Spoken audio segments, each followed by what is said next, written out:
Hi guys, it's Sandra here from Creating in Spain, and today I'm doing something just a little bit different. I started off with the clean white tile and I rubbed it all the way over with rubbing alcohol to get rid of any grease, and I then brushed it with some talc, which I keep in a little container like that. And then I used my Versamark on a stamp and placed it in the centre. Now, one tip for this: stand up over your work when you're doing it and make sure that you almost drop it onto the surface and then press down directly, because if you wiggle it ever so slightly you'll end up with blurred lettering and you'll have to take it off and start again. Now, the idea of this is so that it can be a keepsake for someone, be it for a birthday or a wedding or an anniversary. It's something that's going to last a long time and can be either hung up on the wall or put in a display cabinet. So I have my tile done with my embossed sentiment, but it's very plain at the moment, and I obviously don't intend for it to stay quite that plain. What I've got, I don't have any alcohol inks, and although I have alcohol markers, I've chosen to use something a little different.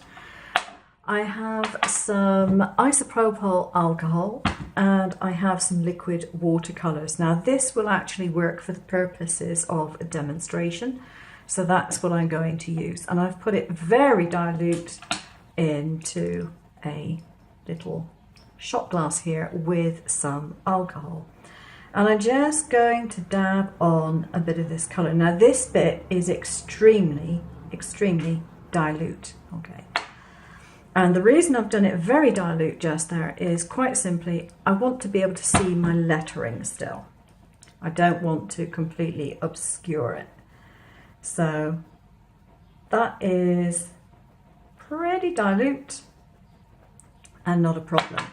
So I can make the rest of it stronger in colour as a wish. So I'm just going to dot some of this around like so.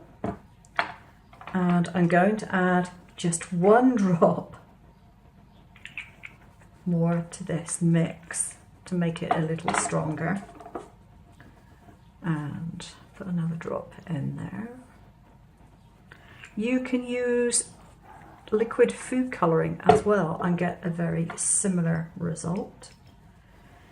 The difference is you will definitely need to seal it. If you're not using alcohol inks, it won't stay there on a permanent basis because you won't be able to wipe it over, clean it or anything else.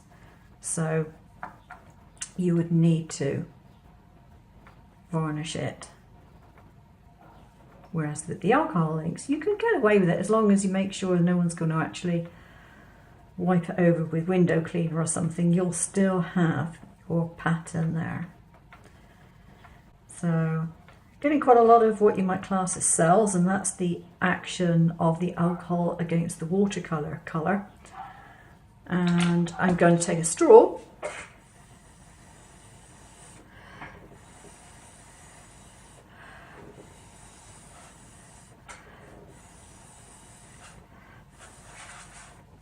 and blow this around. Because I'm demonstrating, I'll turn it around.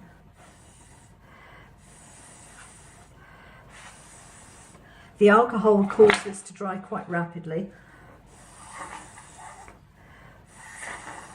And you want to make sure you're doing this in a well ventilated room or outside.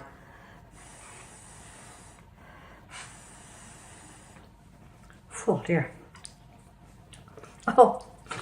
For some strange reason, it makes my nose itch. Right, so you can add more drops of colour. You can add it gradually to your mix so that you get the stronger concentrations. If you're using normal alcohol inks, of course, you'll be diluting that into alcohol to get your paler colours, but possibly using them direct to get the stronger ones.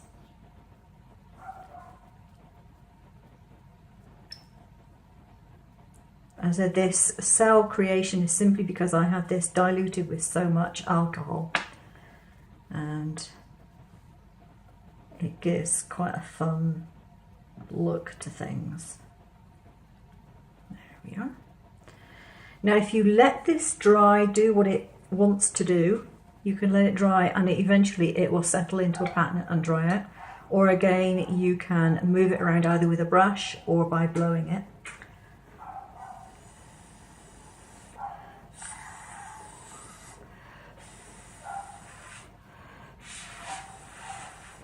Just make sure that you don't obscure your lettering in the centre.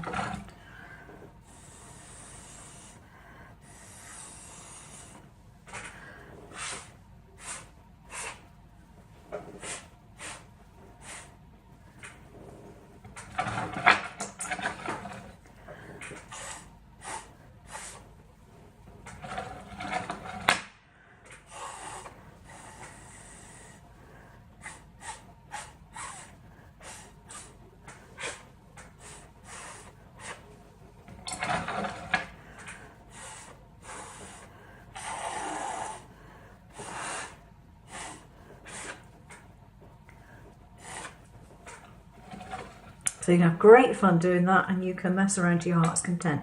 And you'll get different effects depending on how long you let this dry as to how much this will smudge and move and do various things. But the good thing is that you can just add layer upon layer upon layer and you just stop when you've got the result that you want. So you just have fun for ages playing with this. Take it off of there.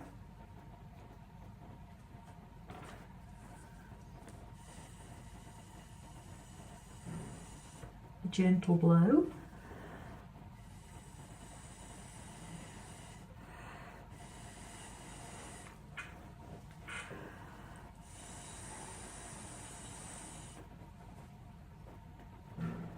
To have more alcohol to that, I think. Right, I'm going to let that dry and stop playing around with it for a while, and I can always come in with another layer later on after I see what the effect is when it's dry. When it is fully dry, and you need to let it dry, depending on what you've put on it. If you put any of the liquid watercolours or anything other than alcohol ink, I suggest letting it dry for at least 24 hours before you go over it with a coat of varnish. And I would recommend a spray varnish, at least for your first coat, so that you don't risk moving any of the design around when you coat it. But there we go, that is a tile to celebrate whatever occasion you so wish. But I hope it gives you the inspiration to give it a go yourself. Take care now, bye bye.